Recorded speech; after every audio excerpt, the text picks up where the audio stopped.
¿Qué tal, amigos? Qué gusto que estás otra vez atento a estos videos. Hoy vamos a hablar acerca del tema la oración. Y quiero recordarte ciertas cosas. Todo lo que estamos viendo busca ayudarte en tu vida cristiana, en tu diario andar. La vez pasada estuvimos hablando acerca de las escrituras.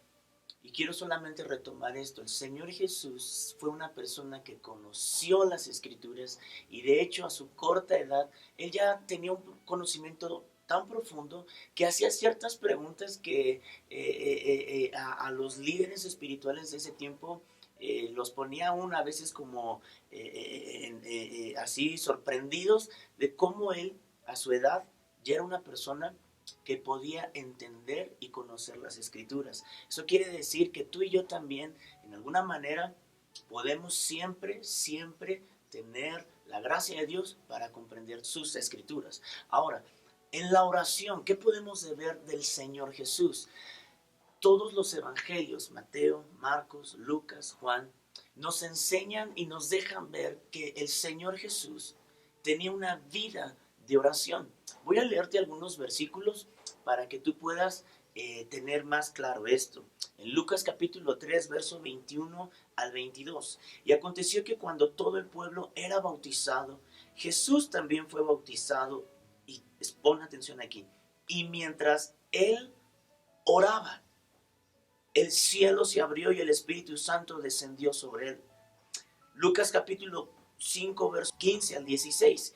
Y su fama se difundía cada vez más, y grandes multitudes se congregaban para oírle y ser sanadas de sus enfermedades, pero con frecuencia, escucha, él se retiraba a lugares solitarios y oraba. Cuando el Espíritu Santo descendió, dice que él estaba orando. Lucas 5:15 dice que la gente venía a él para recibir sanidad, para escuchar la palabra que él tenía en sus labios, pero dice con frecuencia. Él se retiraba a lugares solitarios y ¿qué? Y oraba. Otro pasaje, por favor, escucha. Lucas capítulo 6, verso 12 al 13. En esos días él se fue al monte a orar y añade, y pasó toda la noche en oración a Dios. Eso quiere decir que no todas las noches se hicieron para dormir. Habrá noches en las que Dios va a poner carga en ti, como en el Señor Jesús, para estar en comunión con Dios. Lucas 11, verso 1. Y aconteció que estando Jesús orando en cierto lugar, cuando terminó, le dijo a uno de sus discípulos, Señor, enséñanos a orar. Y aquí es donde me voy a basar. Si te has dado cuenta, pudiera mencionar otros pasajes, pero los discípulos veían en Cristo un denominador común, por decirlo así. ¿Y cuál era? Su vida de oración. Y le dijeron, enséñanos a orar. ¿Sabes? Otro pasaje dice que era la costumbre del Señor, Lucas 22, después lo lees en casa, dice que era su costumbre ir a orar. Una mujer llamada Susan Wesley, una mujer de mucho impacto en la vida de sus hijos, aportando hombres con un temor de Dios muy fuerte, hombres que compusieron cientos de cantos de himnos, otros que fueron grandes evangelistas. Ella tenía este dicho, enséñales a orar tan pronto empiecen a hablar y enséñales las escrituras tan pronto aprendan a leer. Estos principios generaron y produjeron hombres de mucha bendición. Y yo creo que tú y yo queremos ser hombres y mujeres de bendición, pero también, si eres un papá, llevar a tus hijos a ser de bendición. Entonces, Pablo, vea lo que dice en Efesios 6:18, nos dice, orando en todo tiempo, con toda oración y súplica en el Espíritu, y velando en ello con toda perseverancia y súplica por todos los santos. Es decir, la vida del Señor Jesús era una vida de oración. Los discípulos veían esto en él y decían, Señor Jesús, queremos que nos enseñes a orar. Vemos que una mujer tuvo muchos hijos, pero dos principales, Juan Wesley y Carlos Wesley, fueron hombres muy fuertes en las manos de Dios para bendecir el cuerpo de Cristo. Y Pablo también nos dice en esta carta a los Efesios que debe ser algo parte de nosotros el orar. La pregunta que hay que contestar es: ¿qué es orar? Y orar, así de sencillo, es tener comunión con Dios con el fin de conocer su voluntad, conocer qué es lo que Dios desea para mi vida. Entonces, hay dos formas en las que tú puedes conocer la voluntad de Dios: orando, manteniendo ese diálogo, esa comunión, esa conversación con Dios a través de orar, pero también a través de la palabra. Ahora, no piense, amado, que orar es decir las palabras más impresionantes y rebuscadas. No, no, no, no, no. Orar es de tu corazón, es mencionar de la forma más sencilla, como un niño se acerca con su padre y le pide de acuerdo a su necesidad: quiero dormir, tengo un dolor. Él no te va a decir: oh, creo que tengo un dolor en la quinta vértebra, cerca del nervio tal. No, un niño te va a decir: me duele aquí. O sea, sencillo. Ese es tener comunión. Y así es como tú y yo podemos llevarlo a cabo. Ahora, orar no tiene que ver con decirle a Dios, y esto es importante, lo que Él debe de hacer y cómo debe de hacerlo. Algunos hemos pensado que orar tiene que ver con darle instrucciones a Dios de lo que nosotros deseamos. Es todo lo contrario. Orar es tener comunión con Dios. Orar tiene como fin yo conocer su voluntad y persistir: Señor, hágase tu voluntad en mi vida. Ahora, dos, ¿cuándo orar? La Biblia dice en Lucas capítulo 18, verso 1, que el Señor les dio una parábola de la importancia de orar siempre y no desmayar, no dejar de hacerlo. Entonces, ¿cuándo oramos? El Nuevo Testamento nos dice que es en todo tiempo, en todo tiempo. Tres, ¿qué elementos involucra la oración? ¿Qué hago a la hora de orar? Lo primero que yo te aconsejo es adoración. Empieza a expresarle a Dios su amor, su bondad, su poder, su trato para contigo, diciéndole: Señor, te adoro, te exalto, reconozco que tú eres el único Dios verdadero, reconozco que tú eres la verdad, reconozco que tú eres grande, que tú eres fuerte, que tú eres mi consejero. Si me va siguiendo, adorarle, exaltarle, ponga cantos de alabanza, cantos de adoración que lo ayuden a poderse concentrar en ese tiempo de comunión con Dios. Segundo elemento, segunda parte: a veces no podemos evitar cometer una falta, cometer un error. A veces será intencional, a veces será intencional. Te lo explico rápidamente. Todos los días usted se baña, espero. ¿Por qué se baña?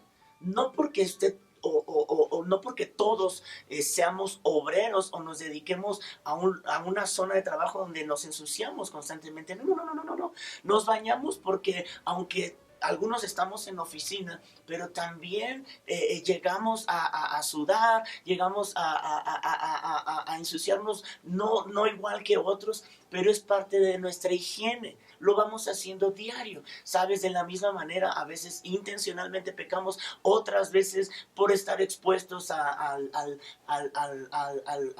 ambiente laboral, en el trayecto al trabajo, en la combi, escuchamos música no cristiana, vimos letreros, pasamos por un puesto de revistas, no sé, no cerramos los ojos, lo que tú quieras, gustes y mandes, ¿sabes? Y tenemos que decirle: Señor, perdona todo pecado, perdona toda situación que entristezca tu corazón y que me quiera alejar de esa perfecta comunión que me has dado a través de Cristo. Tercera cosa tiene que ver con orar por mis necesidades.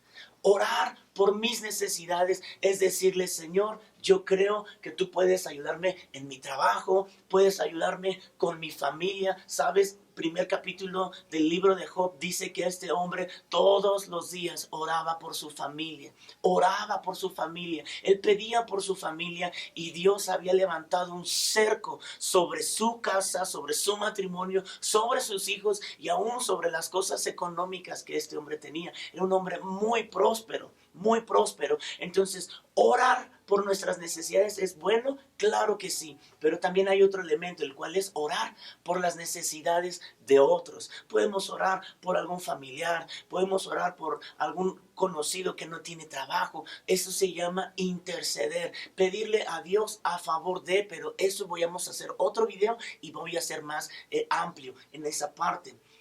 Y el último elemento que es muy importante es la gratitud. Es mostrarle a Dios en oración que expresamos que todo es por su gracia y es por su gran amor. ¿Vamos bien hasta aquí? Ahora bien, la actitud es más importante que tanta palabrería. Eso es irrelevante. No es tanto lo que dices y cómo lo dices, es tu actitud lo que va a determinar que tu oración sea correcta.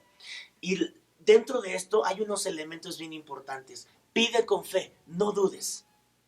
Mantén una vida espiritual, moral, apartada del pecado. Siempre un hijo que está limpio, el papá siempre va a estar listo para abrazarlo y escucharlo.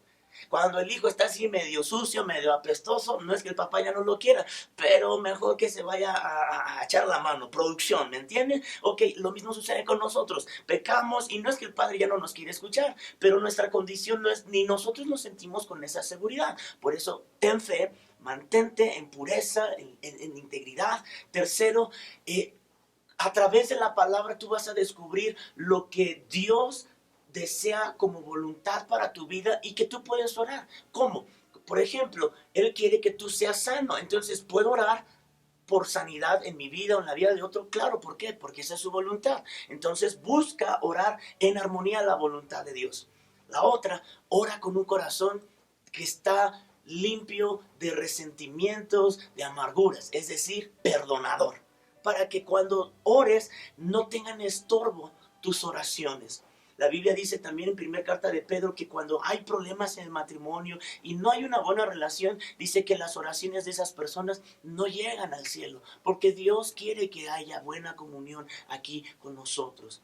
Ahora, termino con esto. Hay peligro, amado, de no orar.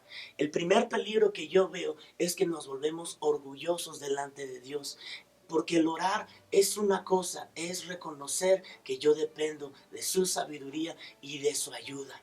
Entonces, el peligro de no orar no es solamente, ay, es que no tuve tiempo, ay, es que no supe cómo hacerlo. El principal peligro que yo veo de no orar no es ese. ¿Sabes cuál es? Es que al no hacerlo, nos volvemos orgullosos y pensamos que somos o podemos ser independientes de Él, que podemos desarrollar nuestra vida y en nuestras fuerzas lograr las cosas. Pero esto no es así. Por eso oramos, porque queremos conocerle, porque queremos disfrutarle, pero también porque deseamos hacer lo que le agrada. Y el último peligro que yo veo al no orar es que pronto el que no ora caerá en tentación. El Señor Jesús dijo en Lucas 22:40 que oremos, que velemos para no entrar en tentación. No quiere decir que si yo oro nunca va a venir la tentación a mi vida, o que quizás no caiga en tentación, pero sabes, las probabilidades van a ser muy reducidas a que tú cedas a la tentación, porque Dios te va a fortalecer. Entonces, amado, ora en todo tiempo. Ora de acuerdo a la voluntad de Dios y recuerda, orar no es decirle a Dios lo que tiene que Él hacer o cómo debe hacer las cosas. Orar es tener comunión con Él de tal manera que yo conozco, esa es la voluntad y en eso yo voy a persistir. Amén. Dios te bendiga. Estamos aquí. Espera el próximo video.